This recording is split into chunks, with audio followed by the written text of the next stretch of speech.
Torches flared murkily on the revels in the mall, where the thieves of the East held carnival by night.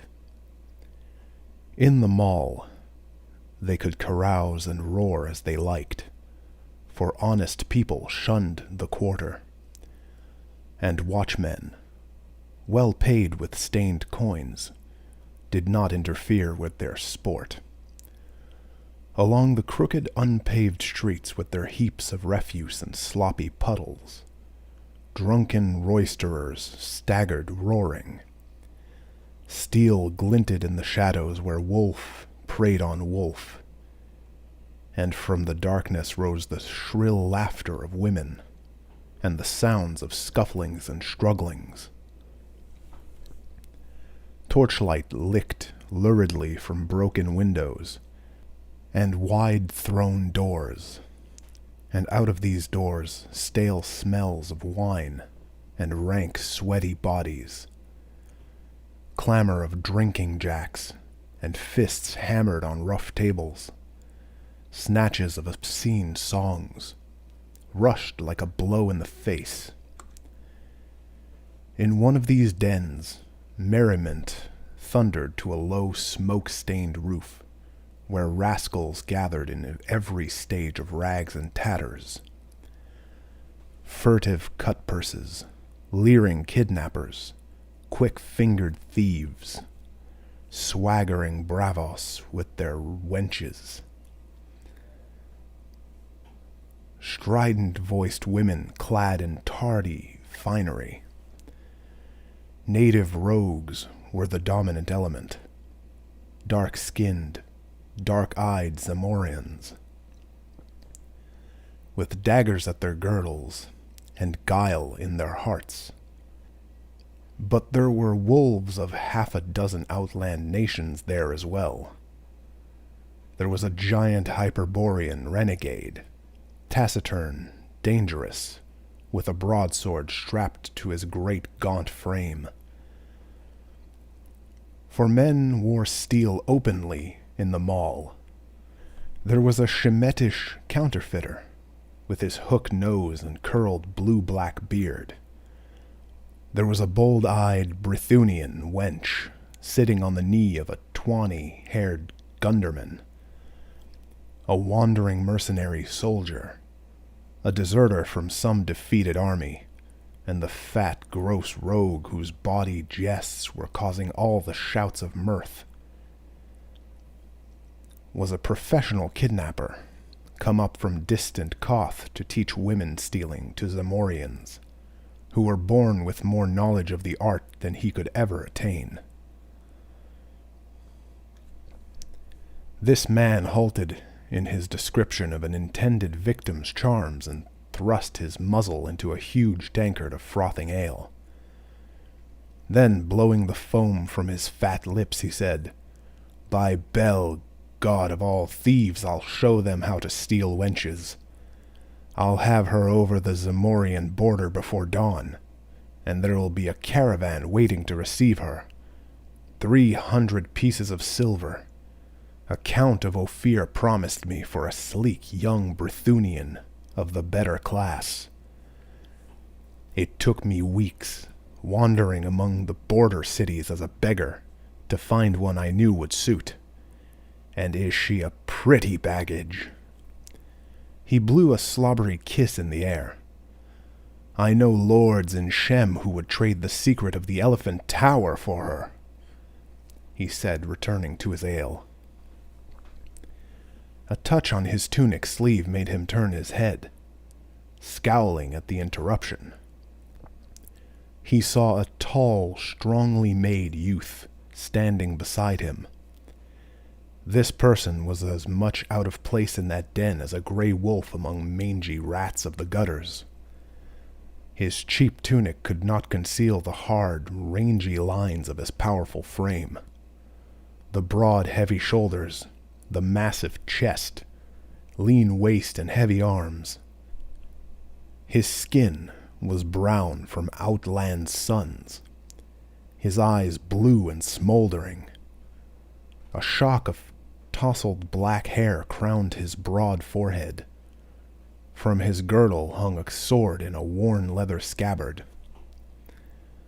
The Kothian involuntarily drew back, for the man was not one of any civilized race he knew. "You spoke of the Elephant Tower," said the stranger, speaking Zamorian with an alien accent. "I've heard much of this tower. What is its secret?" The fellow's attitude did not seem threatening, and the Kothian's courage was bolstered up by the ale, and the evident approval of his audience. He swelled with self-importance. "The secret of the Elephant Tower?" he exclaimed. "Why, any fool knows that Yara the priest dwells there with the great jewel men call the elephant's heart. That is the secret of his magic." The barbarian digested this for a pace. "I have seen this tower," he said. "It is set in a great garden above the level of the city, surrounded by high walls. I have seen no guards. The walls would be easy to climb. Why has not somebody stolen this secret gem?" The Kothian stared wide-mouthed at the other's simplicity, then burst into a roar of derisive mirth, in which the others joined. "Hearken to this heathen," he bellowed. "He would steal the jewel of Yara. Hearken, fellow," he said, turning portentously to the other. "I suppose you are some sort of northern barbarian." "I am a Cimmerian," the Outlander answered, in no friendly tone. The reply and the manner of it meant little to the Kothian, of a kingdom that lay far to the south on the borders of Shem. He knew only vaguely of the northern races. "Then give ear and learn wisdom, fellow," said he, pointing his drinking-jack at the discomfited youth. "Know that in Zamora, and more especially in this city, there are more bold thieves than anywhere else in the world, even Koth. If mortal man could have stolen the gem, be sure it would have been filched long ago. You speak of climbing the walls, but once having climbed, you would quickly wish yourself back again. There are no guards in the gardens at night for a very good reason. That is, no human guards. But in the watch chamber in the lower part of the tower are armed men. And even if you passed those who roam the gardens by night, you must still pass through the soldiers, for the gem is kept somewhere in the tower above." "But if a man could pass through the gardens," argued the Cimmerian, "why could he not come at the gem through the upper part of the tower, and thus avoid the soldiers?" Again the Kothian gaped at him. "Listen to him," he shouted jeeringly. "The barbarian is an eagle who could fly to the jeweled rim of the tower, which is only 150 feet above the earth, with rounded sides slicker than polished glass." The Cimmerian glared about, embarrassed at the roar of mocking laughter that greeted his remark. He saw no particular humor in it, and was too new to civilization to realize its discourtesies. Civilized men are more discourteous than savages because they know they can be impolite without having their skulls split, as a general thing. He was bewildered and chagrined, and doubtless would have slunk away, abashed.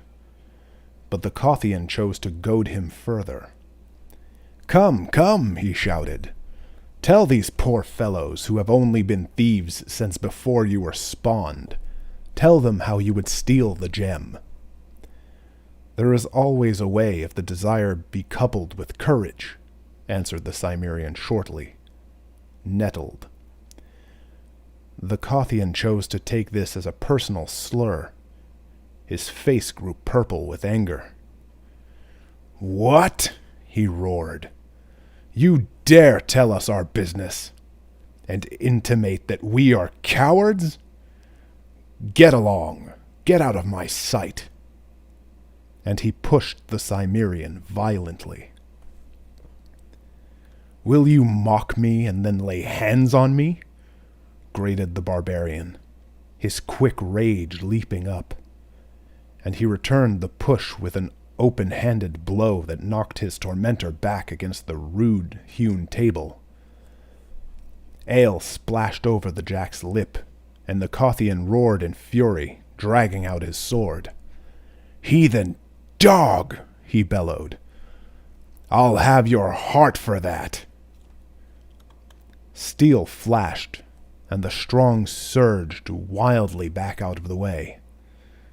In their flight they knocked over the single candle, and the den was plunged in darkness, broken by the crash of upset benches, drum of flying feet, shouts, oaths of men tumbling over one another, and a single strident yell of agony that cut the din like a knife. When a candle was relighted, most of the guests had gone out by the doors and broken windows, and the rest huddled behind stacks of wine kegs and under tables. The barbarian was gone. The center of the room was deserted, except for the gashed body of the Kothian. The Cimmerian, with the unerring instinct of the barbarian, had killed his man in the darkness and confusion. The lurid lights and drunken revelry fell away behind the Cimmerian. He had discarded his torn tunic and walked through the night naked, except for a loincloth and his high-strapped sandals. He moved with the subtle ease of a great tiger, his steely muscles rippling under his brown skin. He had entered the part of the city reserved for the temples. On all sides of him they glittered, white in the starlight. Snowy marble pillars and golden domes and silver arches, shrines of Zamora's myriad strange gods. He did not trouble his head about them. He knew that Zamora's religion, like all things of a civilized, long-settled people, was intricate and complex, and had lost most of the pristine essence in a maze of formulas and rituals. He had squatted for hours in the courtyard of the philosophers, listening to the arguments of theologians and teachers, and come away in a haze of bewilderment, sure of only one thing, and that they were all touched in the head. His gods were simple and understandable. Crom was their chief, and he lived on a great mountain, whence he sent forth dooms and deaths. It was useless to call on Crom, because he was a gloomy, savage god.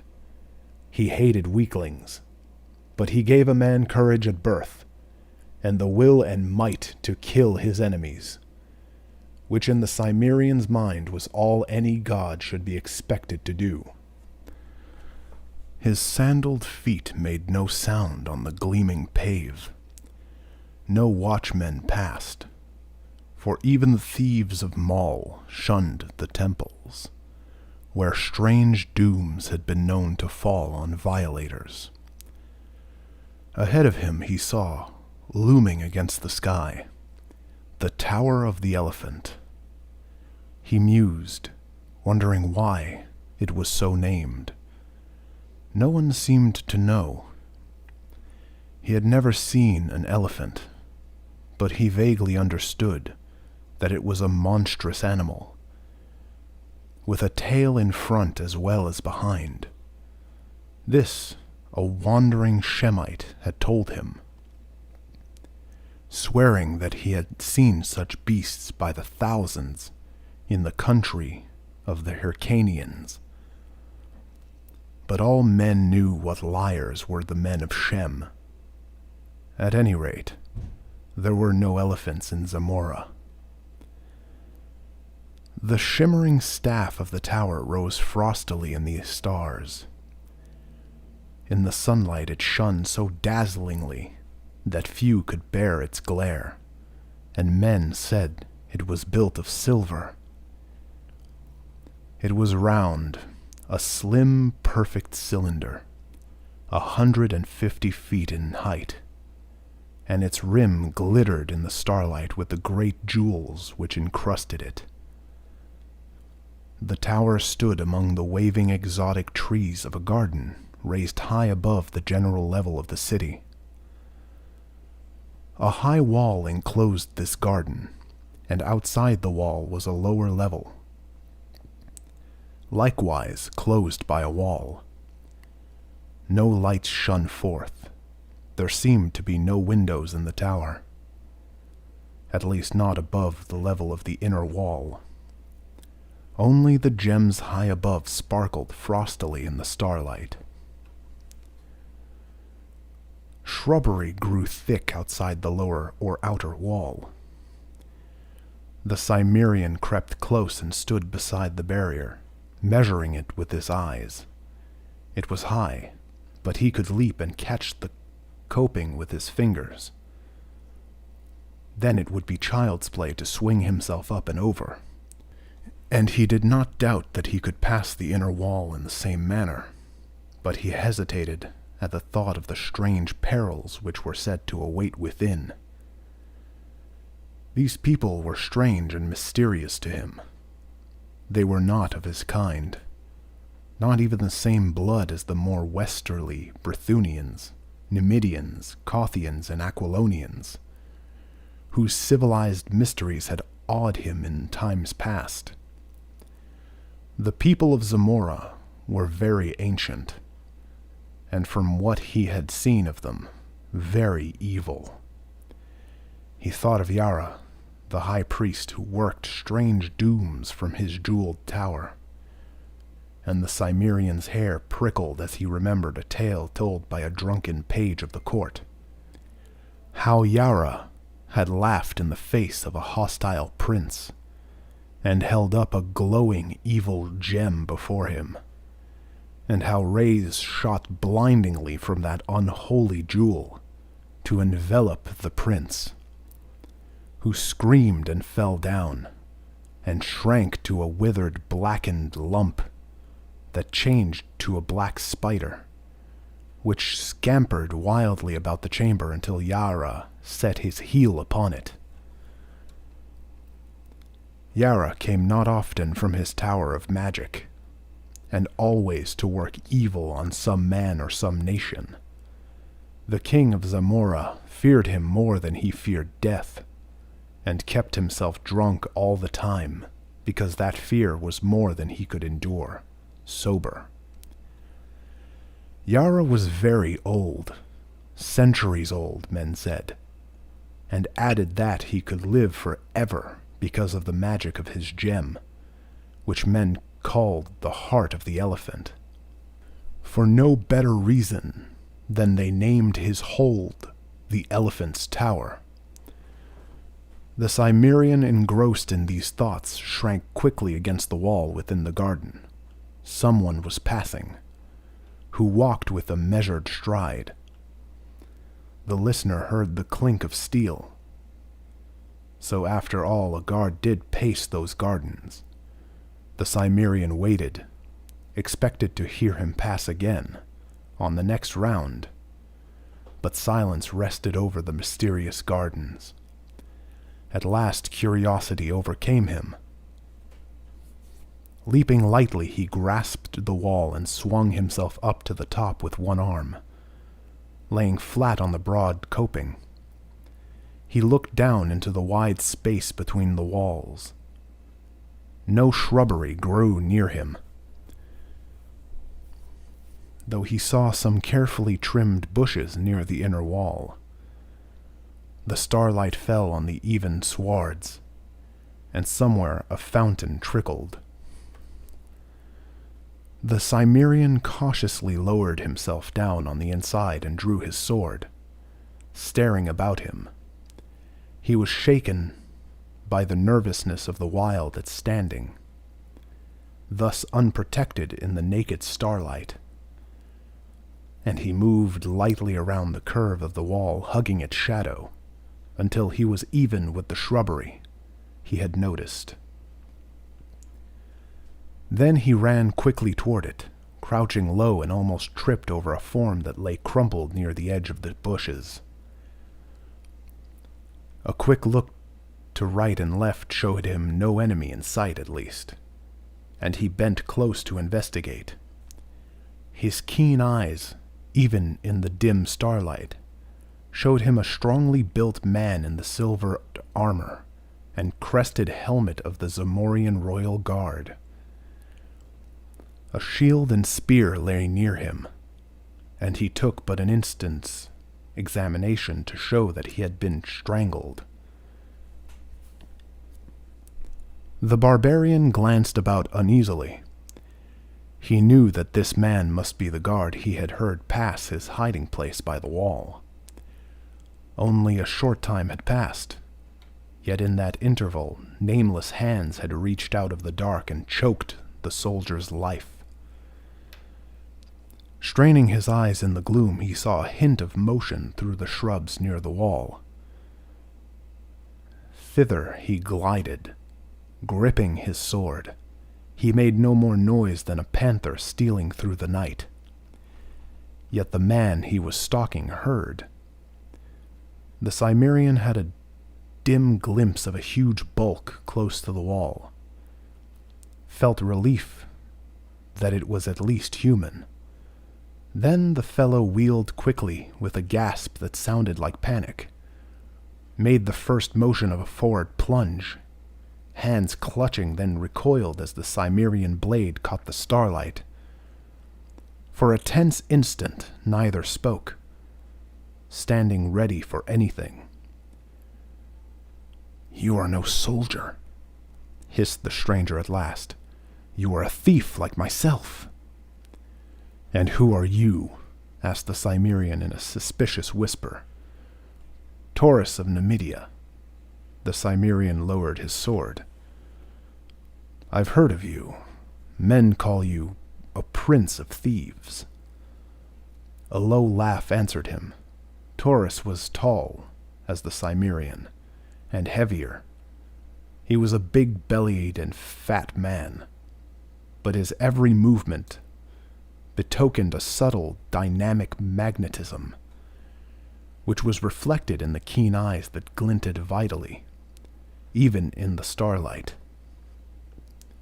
He was barefooted and carried a coil of what looked like a thin, strong rope, knotted at regular intervals.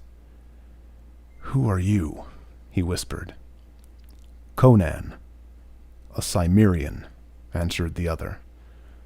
"I came seeking a way to steal Yara's jewel, that men call the elephant's heart."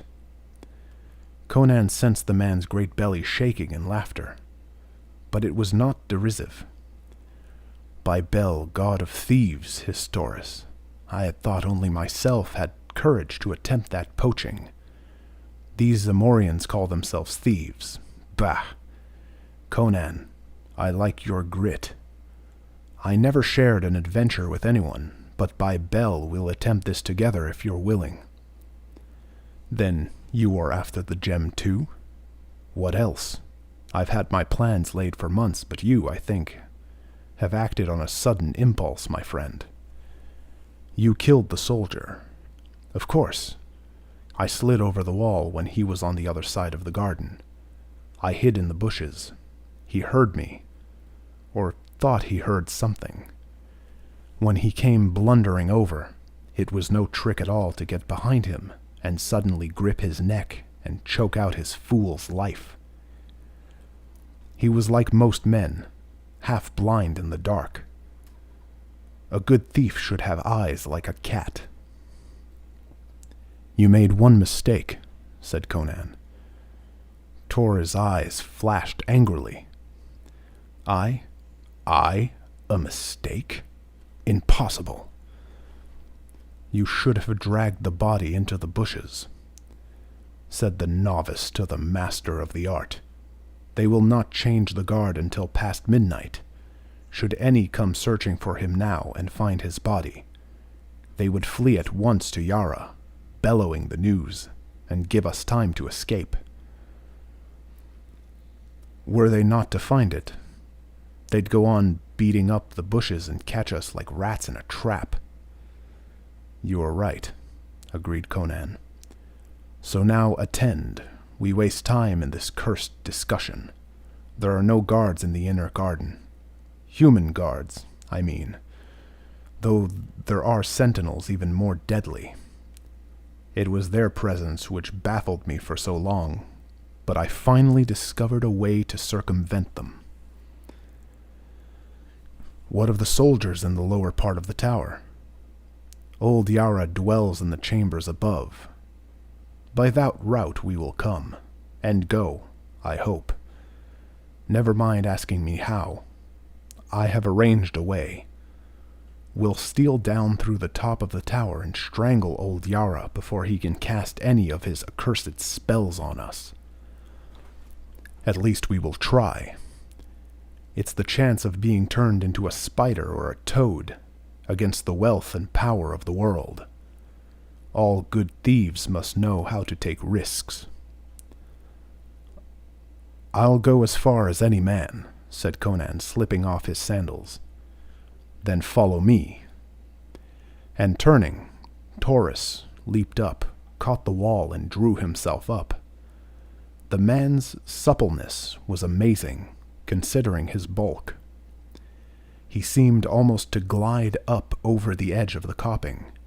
Conan followed him, and lying flat on the broad top, they spoke in weary whispers. I see no light, Conan muttered. The lower part of the tower seemed much like that portion visible from outside the garden, a perfect, gleaming cylinder with no apparent openings. There are cleverly constructed doors and windows, answered Taurus, but they are closed. The soldiers breathe air that comes from above. The garden was a vague pool of shadows, where feathery bushes and low-spreading trees waved darkly in the starlight. Conan's weary soul felt the aura of waiting menace that brooded over it. He felt the burning glare of unseen eyes, and he caught a subtle scent that made the short hairs on his neck instinctively bristle, as a hunting dog bristles at the scent of an ancient enemy. Follow me, whispered Taurus. Keep behind me, as you value your life. Taking what looked like a copper tube from his girdle, the Numidian dropped lightly to the sward inside the wall. Conan was close behind him, sword ready, but Taurus pushed him back close to the wall, and showed no indication to advance himself. His whole attitude was of tense expectancy, and his gaze, like Conan's, was fixed on the shadowy mass of shrubbery a few yards away. This shrubbery was shaking, although the breeze had died down. Then 2 great eyes blazed from the waving shadows, and behind them other sparks of fire glinted in the darkness. Lions, muttered Conan. Aye, by day they are kept in subterranean caverns below the tower. That's why there are no guards in this garden. Conan counted the eyes rapidly. 5 in sight. Maybe more back in the bushes. They'll charge in a moment. Be silent, hissed Taurus, and he moved out from the wall cautiously, as if treading on razors. Lifting the slender tube low, rumbling rose from the shadows, and the blazing eyes moved forward. Conan could sense the great slavering jaws, the tuffled tails lashing tawny sides. The air grew tense. The Cimmerian gripped his sword, expecting the charge, and the irresistible hurtling of giant bodies. Then Taurus brought the mouth of the tube to his lips and blew powerfully. A long jet of yellowish powder shot from the other end of the tube and billowed out instantly in a thick green-yellow cloud that settled over the shrubbery, blotting out the glaring eyes. Taurus ran back hastily to the wall. Conan glared without understanding. The thick cloud hid the shrubbery, and from it no sound came. "What is this mist?" the Cimmerian asked uneasily. "Death," hissed the Numidian. "If a wind springs up and blows it back upon us, we must flee over the wall. But no, the wind is still, and now it is dissipating. Wait until it vanishes entirely. To breathe it is death." Presently only a yellowish shreds hung ghostily in the air. Then they were gone, and Taurus motioned his companion forward. They stole toward the bushes, and Conan gasped. Stretched out in the shadows lay 5 great tawny shapes. The fire of their grim eyes dimmed forever. A sweetish, cloying scent lingered in the atmosphere. "They died without a sound," muttered the Cimmerian. "Taurus, what was that powder?" "It was made from the black lotus, whose blossoms wave in the lost jungles of Kitay, where only the yellow-skulled priests of Yun dwell. Those blossoms strike dead any who smell them." Conan knelt beside the great forms, assuring himself that they were indeed beyond power of harm. He shook his head. The magic of the toxic lands was mysterious and terrible to the barbarians of the north. "Why can you not slay the soldiers in the tower in the same way?" he asked. "Because that was all the powder I possessed. The obtaining of it was a feat which in itself was enough to make me famous among the thieves of the world. I stole it out of a caravan bound for Stygia, and I lifted it in its cloth of gold bag out of the coils of the great serpent which guarded it, without awakening him. But come, in Bel's name are we to waste the night in discussion?" They glided through the shrubbery to the gleaming foot of the tower, and there, with a motion enjoining silence, Taurus unwound his knotted cord, on one end of which was a strong steel hook. Conan saw his plan, and asked no questions, as the Numidian gripped the line a short distance below the hook, and began to swing it about his head. Conan laid his ear to the smooth wall and listened, but could hear nothing. Evidently the soldiers within did not suspect the presence of intruders, who had made no more sound than the night wind blowing through the trees. But a strange nervousness was on the barbarian. Perhaps it was the lion's smell which was over everything. Taurus threw the line with a smooth, ripping motion of his mighty arm. The hook curved upward and inward in a peculiar manner, hard to describe, and vanished over the jeweled rim. It apparently caught firmly, for cautious jerking and then hard pulling did not result in any slipping or giving. "Luck the first cast," murmured Taurus. It was Conan's savage instinct which made him wheel suddenly, for the death that was upon them made no sound. A fleeting glimpse showed the Cimmerian the giant, tawny shape, rearing upright against the stars, towering over him for the death stroke. No civilized man could have moved half so quickly as the barbarian moved. His sword flashed frostily in the starlight, with every ounce of desperate nerve and thew behind it, and man and beast went down together. Cursing incoherently beneath his breath, Taurus bent above the mass, and saw his companion's limbs move as he drove to drag himself from under the great weight that lay limply upon him. A glance showed the startled Numidian that the lion was dead, its slanting skull split in half.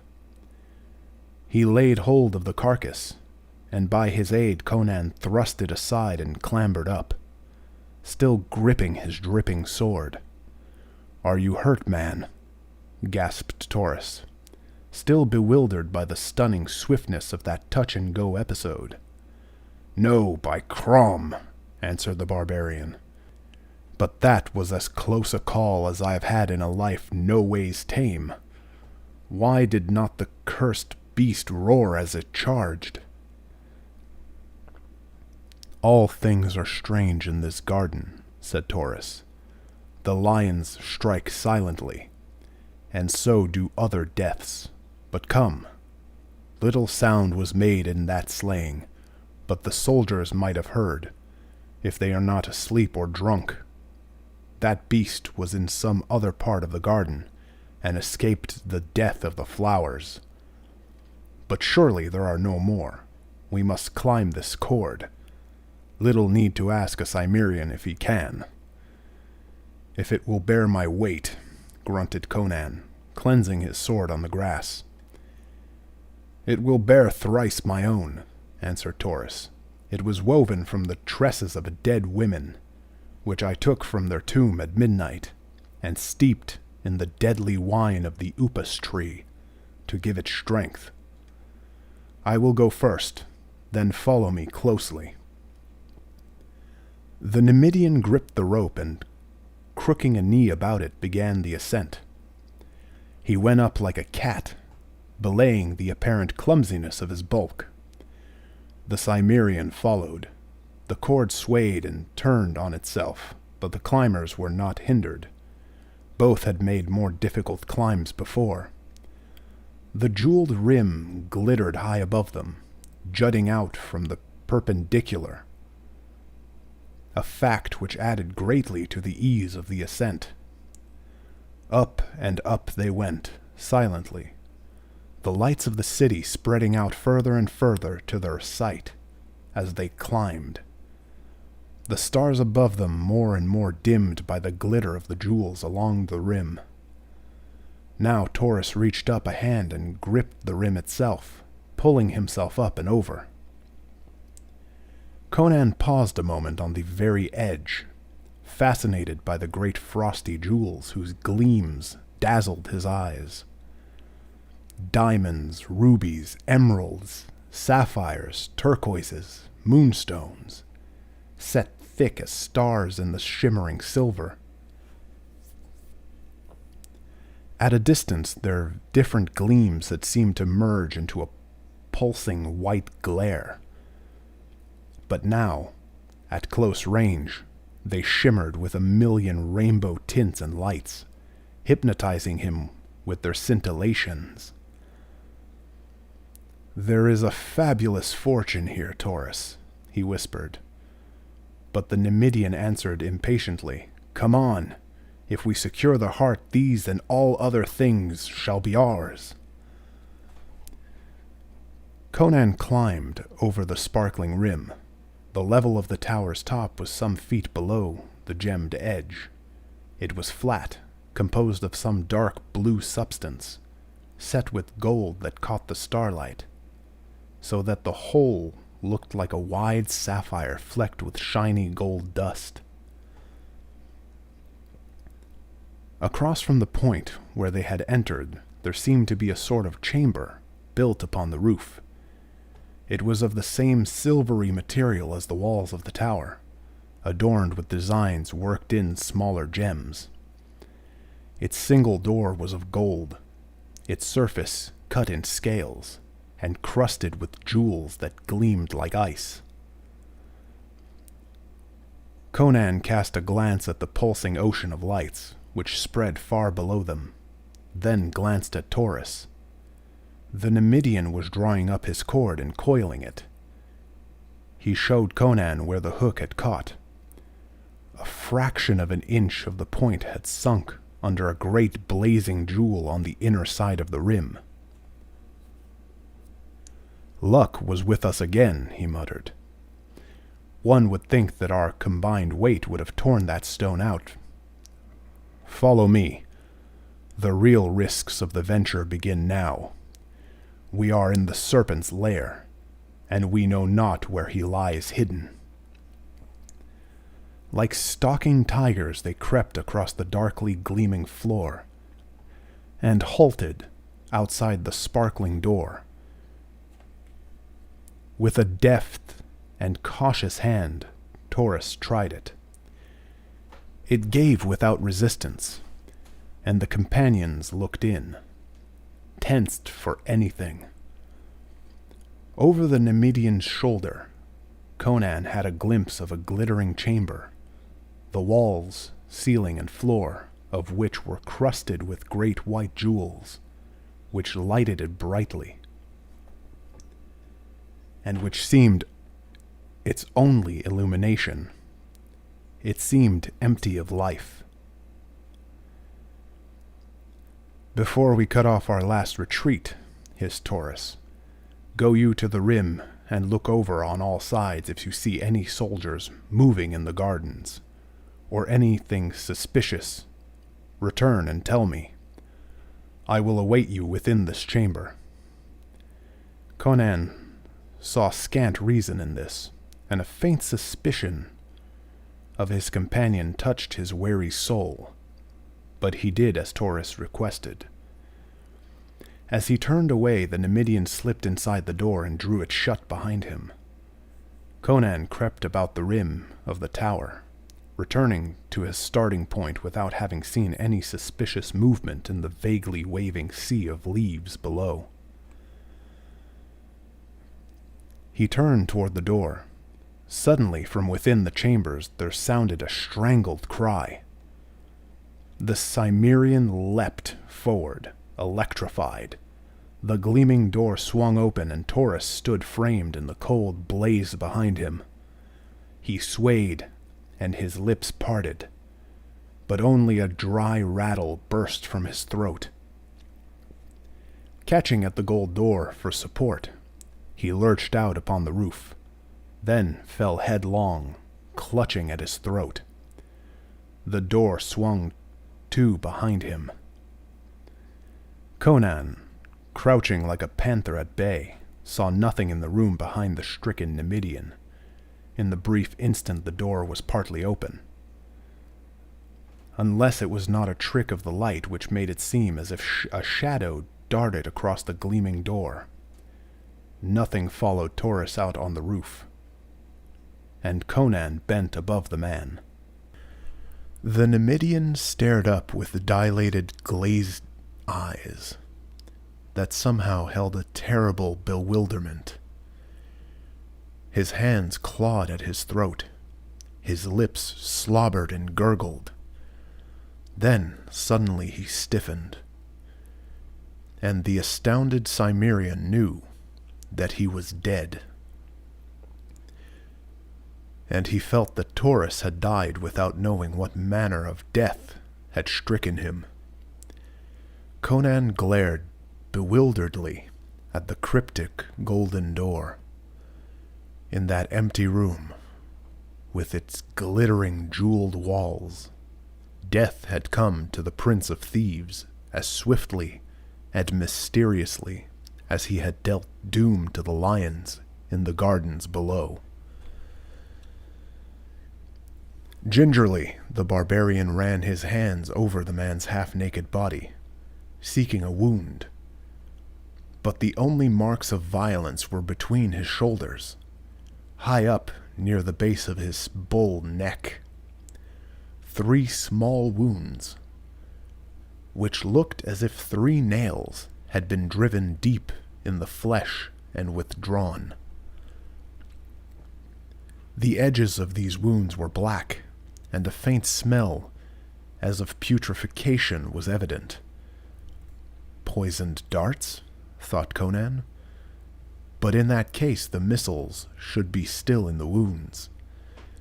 Cautiously he stole toward the golden door, pushed it open, and looked inside. The chamber lay empty, bathed in a cold, pulsing glow of the myriad jewels.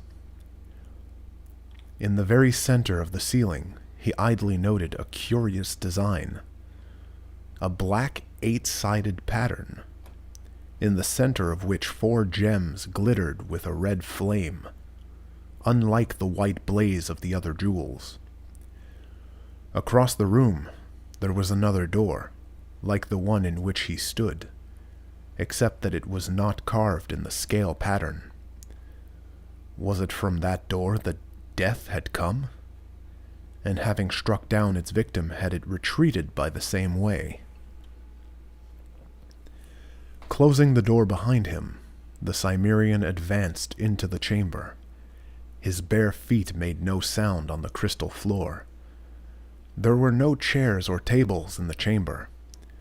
Only 3 or 4 silken couches, embroidered with gold and worked in strange serpentine designs, and several silver-bound mahogany chests. Some were sealed with heavy golden locks. Others lay open, their carven lids thrown back, revealing heaps of jewels in a careless riot of splendor to the Cimmerian's astounded eyes. Conan swore beneath his breath. Already he had looked upon more wealth that night than he had ever dreamed existed in all the world, and he grew dizzy thinking of what must be the value of the jewel he sought. He was in the center of the room now, going stooped forward, head thrust out warily, sword advanced, when again death struck at him soundlessly. A flying shadow that swept across the gleaming floor was his only warning, and his instinctive sidelong leap all that saved his life. He had a flashing glimpse of a hairy black horror that swung past him with a clashing of frothing fangs, and something splashed on his bare shoulder that burned like drops of liquid hellfire. Springing back, sword high, he saw the horror strike the floor, wheel and scuttle toward him with appalling speed. A gigantic black spider, such as men see only in nightmare dreams. It was as large as a pig, and its 8 thick, hairy legs drove its ogreish body over the floor at headlong pace. Its 4 evilly gleaming eyes shone with a horrible intelligence, and its fangs dripped venom that Conan knew, from the burning of his shoulder, where only a few drops had splashed as the thing struck and missed, was laden with swift death. This was the killer that had dropped from its perch in the middle of the ceiling on a strand of its web, on the neck of the Numidian, fools that they were not to have suspected that the upper chambers would be guarded as well as the lower.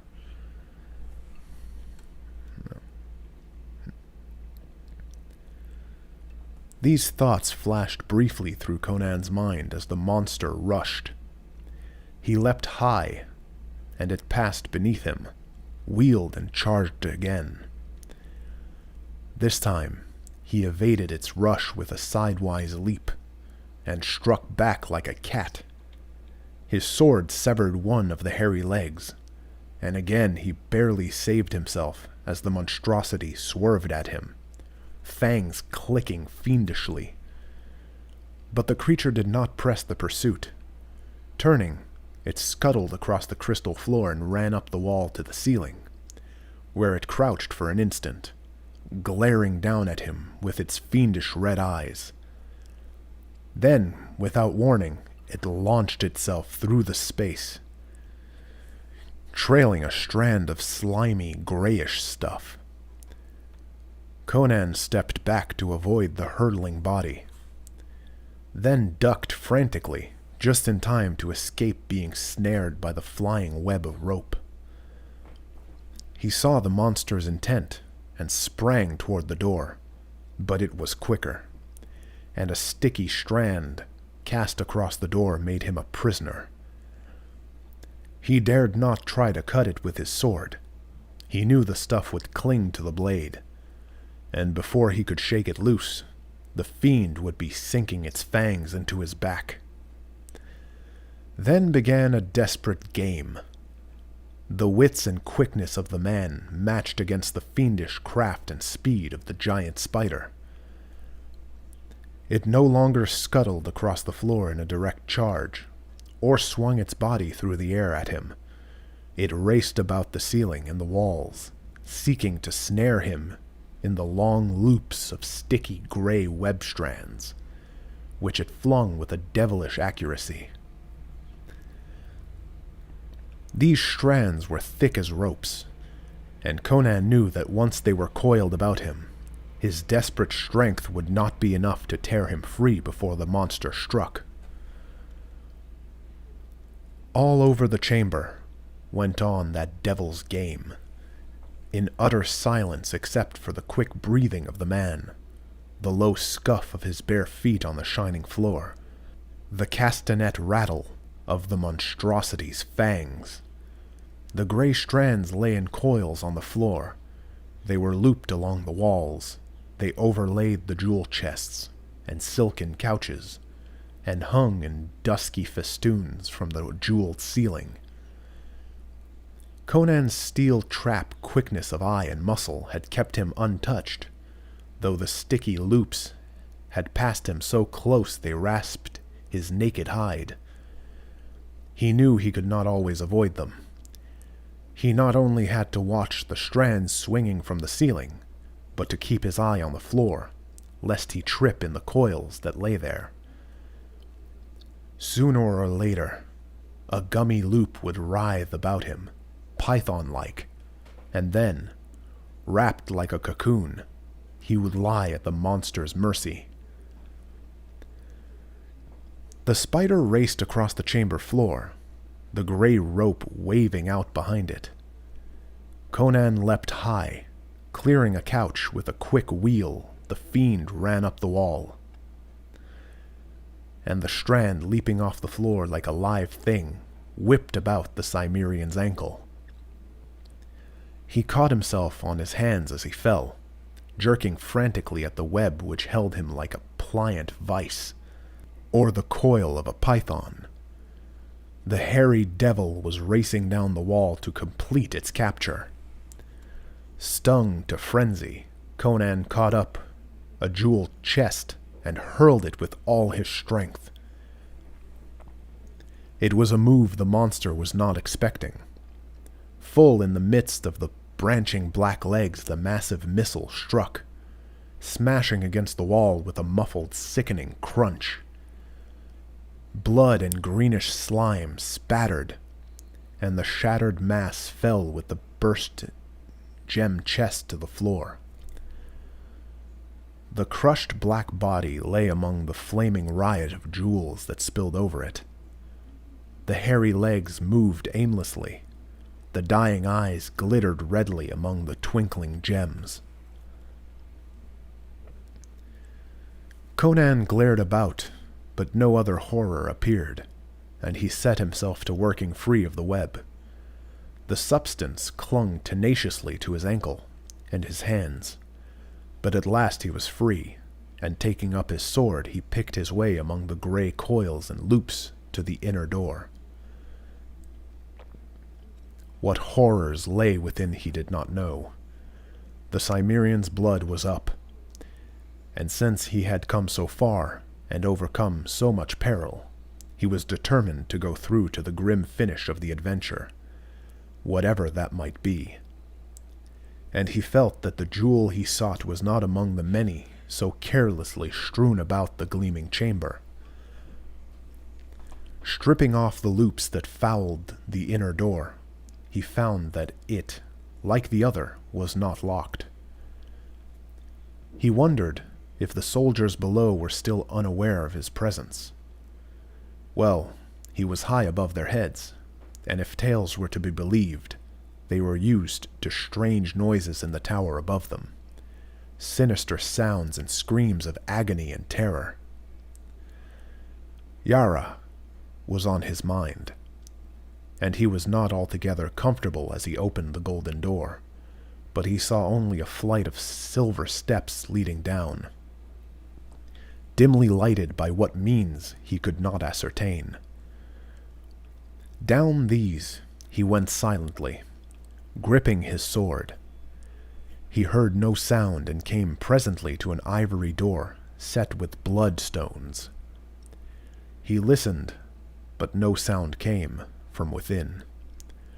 Only thin wisps of smoke drifted lazily from beneath the door, bearing a curious exotic odor unfamiliar to the Cimmerian. Below him, the silver stair wound down to vanish in the dimness, and up that shadowy well no sound floated. He had an eerie feeling that he was alone in a tower occupied only by ghosts and phantoms. Cautiously he pressed the ivory door, and it swung silently inward. On the shimmering threshold, Conan stared like a wolf in strange surroundings, ready to fight or flee on the instant. He was looking into a large chamber with a domed golden ceiling. The walls were of green jade, the floor of ivory, partly covered by thick rugs. Smoke, an exotic scent of incense, floated up from a brazier on a golden tripod, and behind it sat an idol on a sort of marble couch. Conan stared aghast. The image had the body of a man, naked and green in color, but the head was one of nightmare and madness. Too large for the human body, it had no attributes of humanity.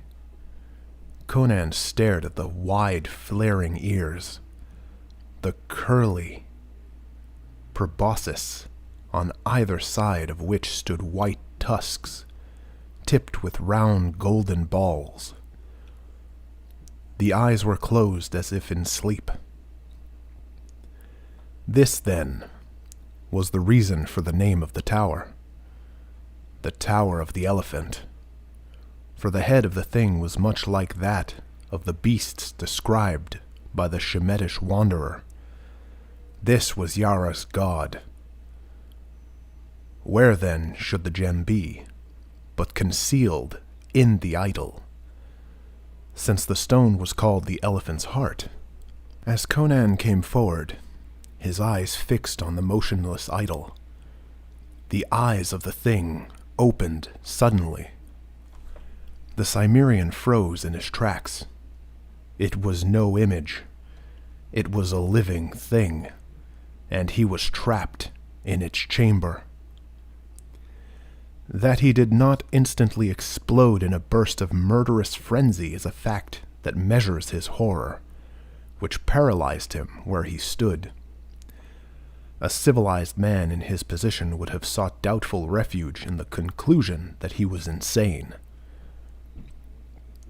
It did not occur to the Cimmerian to doubt his senses. He knew he was face to face with a demon of the elder world, and the realization robbed him of all his faculties except sight. The trunk of the horror was lifted and quested about. The topaz eyes stared unseeingly, and Conan knew the monster was blind.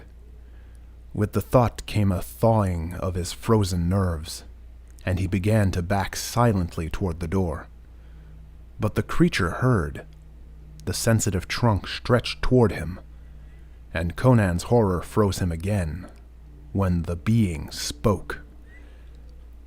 In a strange, stammering voice that never changed its key or timbre, the Cimmerian knew that those jaws were never built or intended for human speech.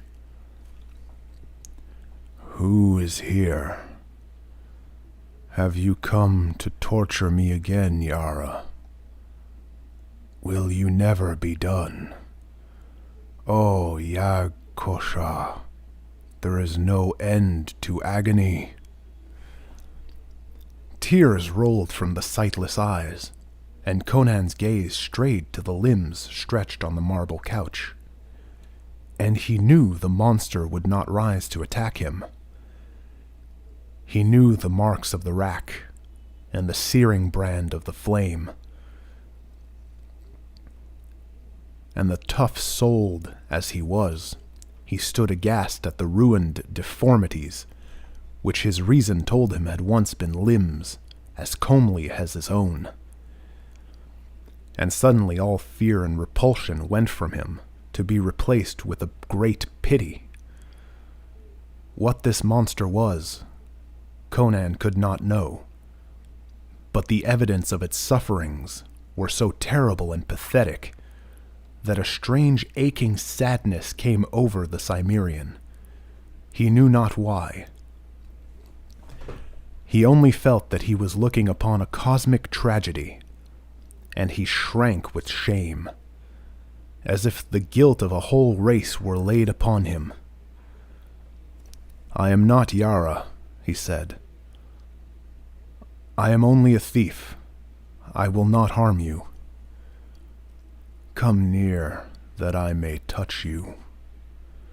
The creature faltered, and Conan came near unfearingly, his sword hanging forgotten in his hand. The sensitive trunk came out and groped over his face and shoulders, as a blind man gropes, and its touch was light as a girl's hand. "You are not of Yara's race of devils," sighed the creature. "The clean, lean fierceness of the wastelands marks you. I know your people from of old, whom I knew by another name in the long, long ago, when another world lifted its jeweled spires to the stars. There is blood on your fingers." "A spider in the chamber above and a lion in the garden," muttered Conan. "You have slain a man too this night," answered the other. "And there is death in the tower above. I feel. I know." "Aye," muttered Conan. "The prince of all thieves lies there, dead from the bite of a vermin. So, and so." The strange inhuman voice rose in a sort of low chant.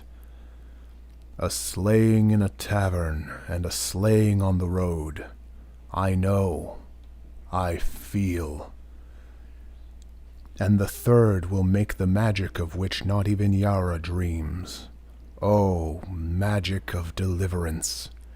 Green gods of Yag." Again tears fell as the tortured body was rocked to and fro in the grip of varied emotions. Conan looked on, bewildered. Then the convulsions ceased. The soft, sightless eyes were turned toward the Cimmerian. The trunk beckoned. "O man, listen," said the strange being. "I am foul and monstrous to you, am I not? Nay, do not answer. I know. But you would seem as strange to me, could I see you. There are many worlds beside this earth, and life takes many shapes. I am neither god nor demon, but flesh and blood like yourself, though the substance differ in part, and the form be cast in a different mold. I am very old, O man of the waste countries. Long and long ago I came to this planet with others of my world. From the green planet Yag, which circles forever in the outer fringe of this universe. We swept through space on mighty wings that drove us through the cosmos quicker than light, because we had warred with the kings of Yag and were defeated and outcast. But we could never return, for on earth our wings withered from our shoulders. Here we abode apart from earthly life. We fought the strange and terrible forms of life which then walked the earth, so that we became feared, and were not molested in the dim jungles of the east, where we had our abode. We saw men grow from the ape, and build the shining cities of Valusia, Camellia, Comoria, and their sisters. We saw them reel before the thrusts of the heathen Atlanteans, and Picts, and Lemurians. We saw the oceans rise and engulf Atlantis and Lemuria, and the isles of the Picts, and shining cities of civilization. We saw the survivors of Pictdom and Atlantis build their Stone Age empires, and go down to ruin, locked in bloody wars. We saw the Picts sink into abysmal savagery, the Atlanteans into apedom again. We saw new savages drift southward in conquering waves from the Arctic Circle to build a new civilization with new kingdoms called Numidia and Koth and Aquilonia and their sisters. We saw your people rise under a new name from the jungles of the apes that had been Atlanteans. We saw the descendants of the Lemurians, who had survived the cataclysm, rise again through the savagery and ride westward as Hyrcanians. And we saw this race of devils, survivors of the ancient civilization that was before Atlantis sank, come once more into culture and power, this accursed kingdom of Zamora. All this we saw, neither aiding nor hindering the immutable cosmic law. And one by one we died. For we of Yag are not immortal, though our lives are as the lives of planets and constellations. At last I alone was left, dreaming of old times, among the ruined temples of jungle-lost Kitay, worshipped as a god by an ancient yellow-skinned race. Then came Yara, versed in dark knowledge handed down through the days of barbarism, since before Atlantis sank. First he sat at my feet and learned wisdom, but he was not satisfied with what I taught him, for it was white magic, and he wished evil lore, to enslave kings and glut a fiendish ambition. I would teach him none of the black secrets I had gained, through no wish of mine, through the eons. But his wisdom was deeper than I had guessed. With guile gotten among the dusty tombs of dark Stygia, he trapped me into divulging a secret I had not intended to bear, and turning my own power upon me, he enslaved me. Ah, gods of Yag, my cup has been bitter since that hour.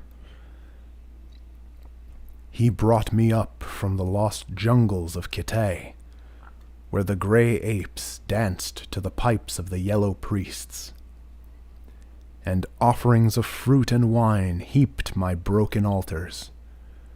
No more was I a god to kindly jungle folk. I was slave to a devil in human form. Again, tears stole from the unseeing eyes. He pent me in this tower which at his command I built for him in a single night. By fire and rack he mastered me, and by strange unearthly tortures you would not understand. In agony, I would long ago have taken my own life, if I could. But he kept me alive, mangled, blinded and broken, to do his foul bidding. And for 300 years I have done his bidding, from this marble couch, blackening my soul with cosmic sins, and staining my wisdom with crimes, because I had no other choice. Yet not all my ancient secrets has he wrested from me, and my last gift shall be the sorcery of the blood and the jewel. For I feel the end of time draw near. You are the hand of fate.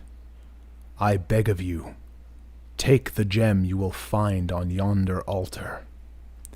Conan turned to the gold and ivory altar indicated, and took up a great round jewel, clear as crimson crystal, and he knew that this was the heart of the elephant.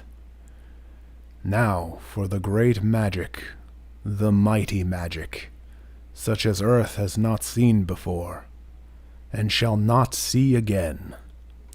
Through a million of millenniums, by my life blood I conjure it, by blood born on the green breast of Yog, dreaming far poised in the great blue vastness of space. Take your sword, man, and cut out my heart. Then squeeze it so that the blood will flow over the red stone. Then go you down these stairs and enter the ebony chamber where Yara sits, wrapped in lotus dreams of evil. Speak his name, and he will awaken. Then lay this gem before him and say, Yag Kosha gives you a last gift and a last enchantment. Then get you from the tower quickly.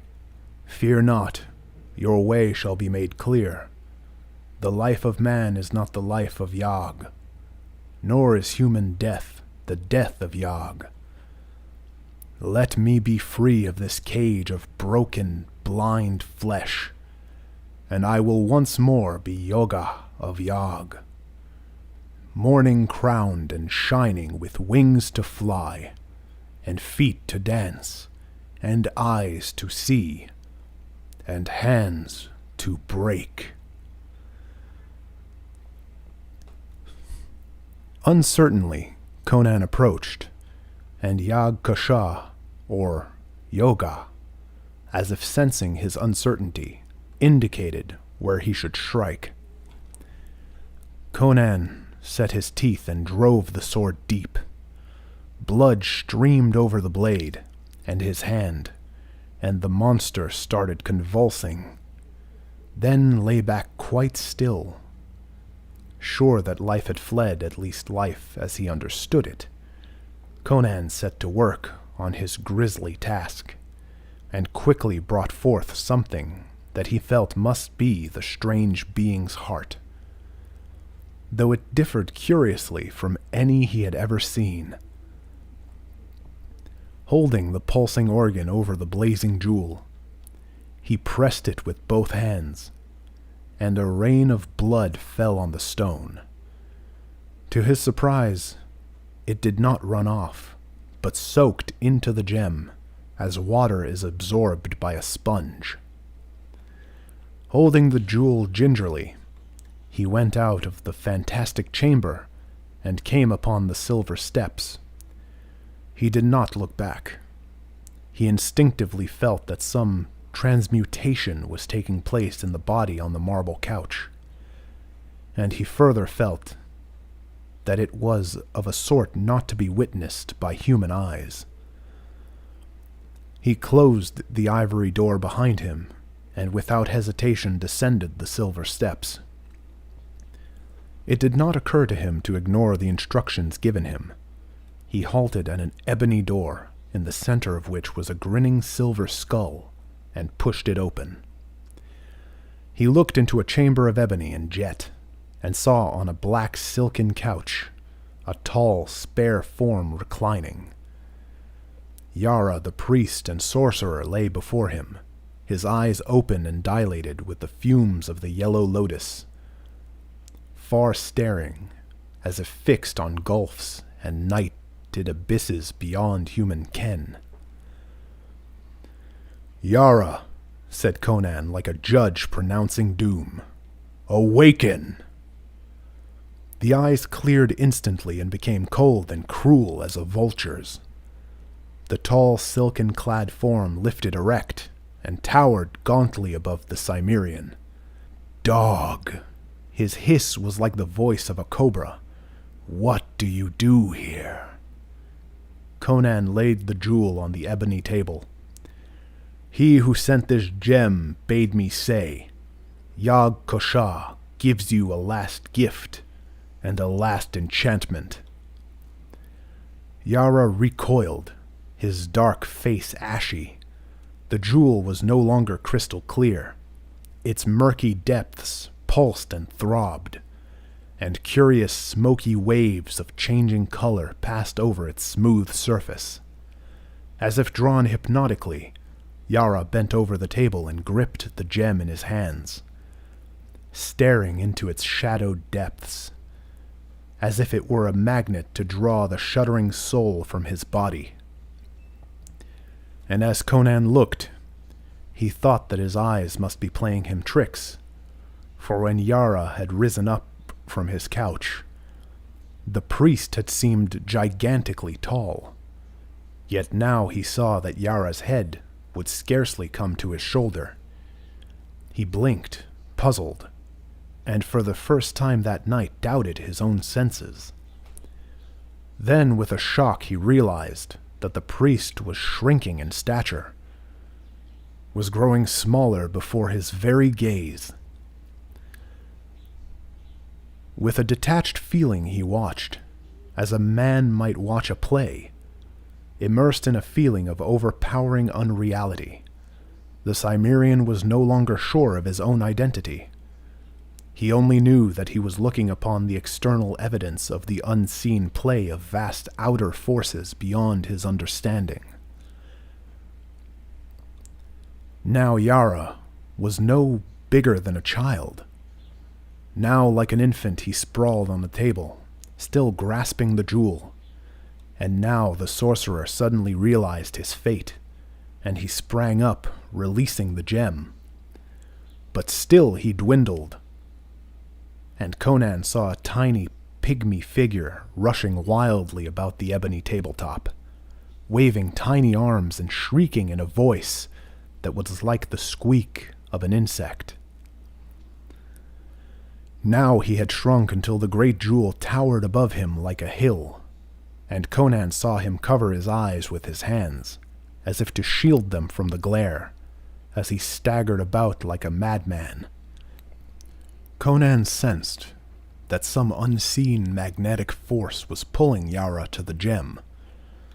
Thrice he raced wildly about in a narrowing circle.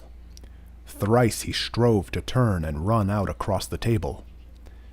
Then, with a scream that echoed faintly in the ears of the watcher, the priest threw up his arms and ran straight toward the blazing globe.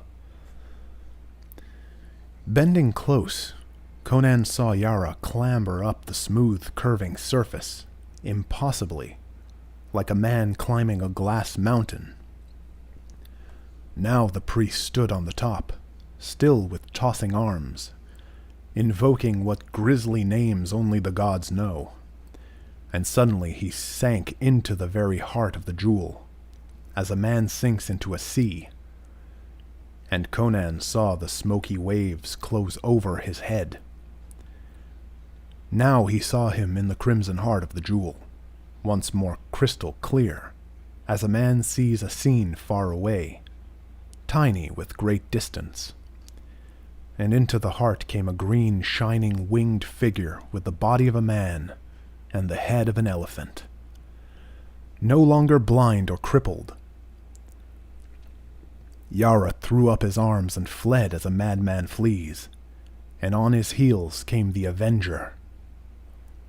Then, like the bursting of a bubble, the great jewel vanished in a rainbow burst of iridescent gleams, and the ebony tabletop lay bare and deserted.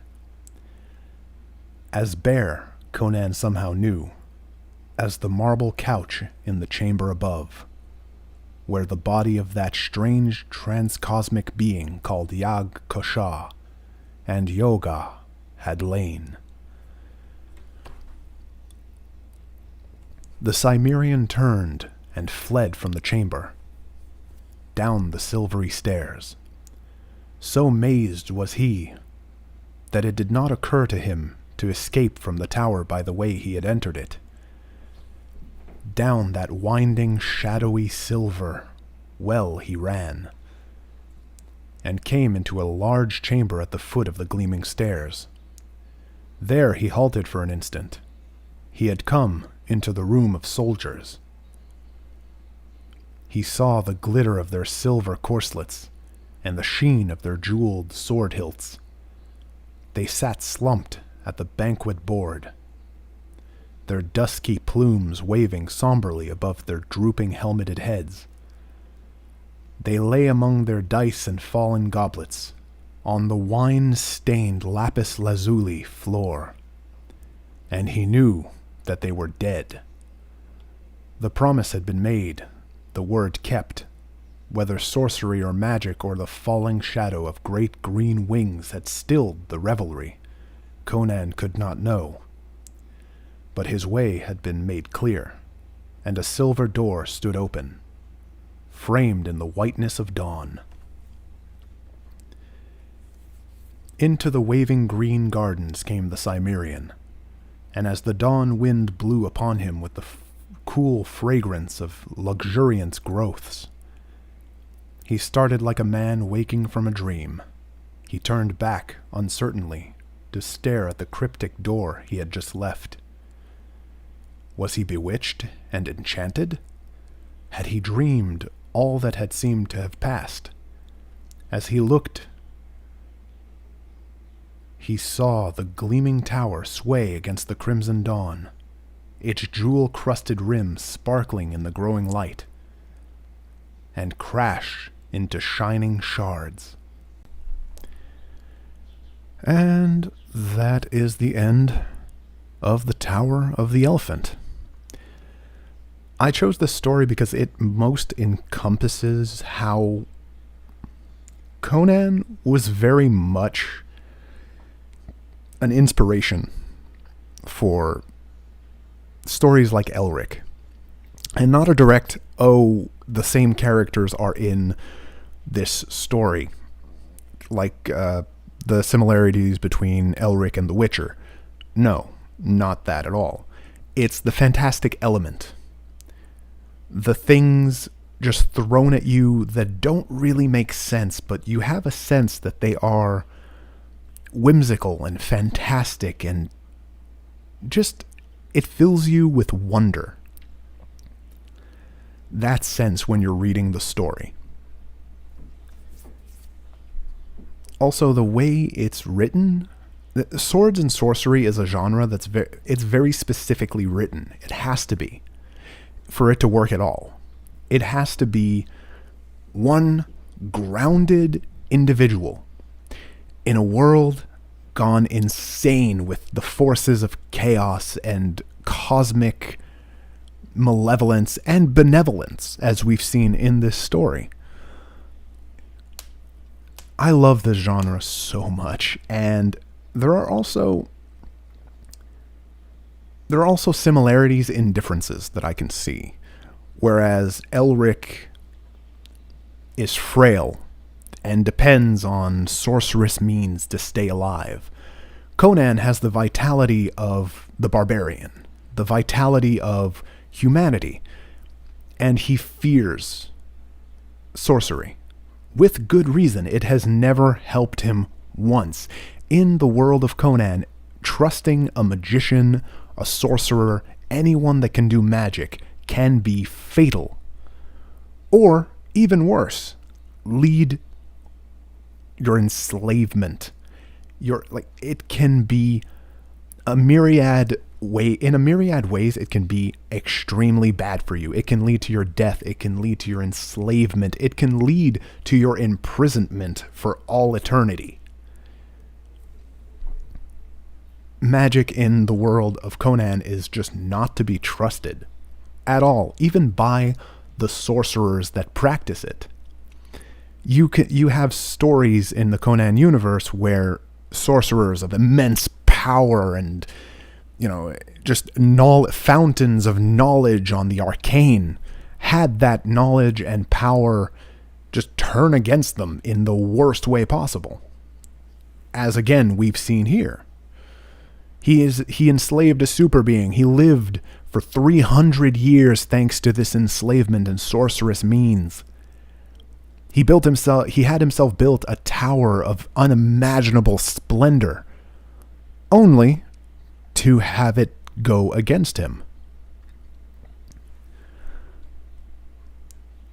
Now, other similarities in differences that I can see is, whereas Conan starts as the not invading, but the outlander, the barbarian, the downtrodden thief, pirate, scoundrel,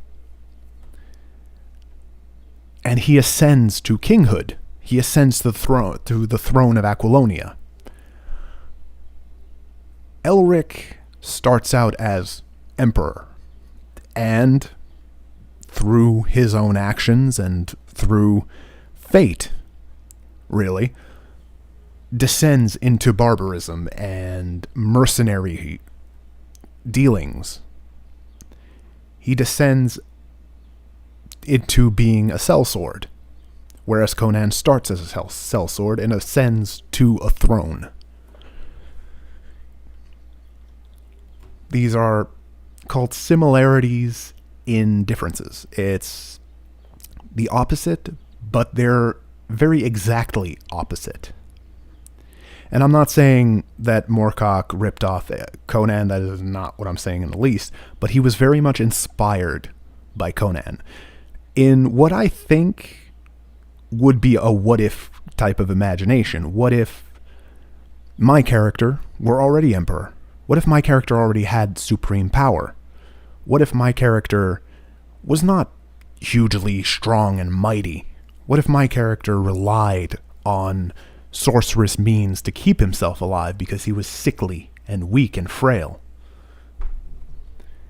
That's why these stories are extremely interesting to me, and they're very, very close to my heart. Swords and sorcery, like the sword and sorcery genre as a whole, is my favorite thing to read. You have fantasy like Tolkien, love that. Actually, I'm going to be doing a complete reading of the Silmarillion. A book which I love because it's so full, it's chocked full of lore and fucking history, and it's really, really a good book. But sword and sorcery is really what catches my interest. It catches me immediately. And I, for the longest time, have had a really hard time explaining why. And I think I just caught on to it. It's because it's grounded. Not as a whole, but the character himself is grounded in humanity. You have stories like, let's say,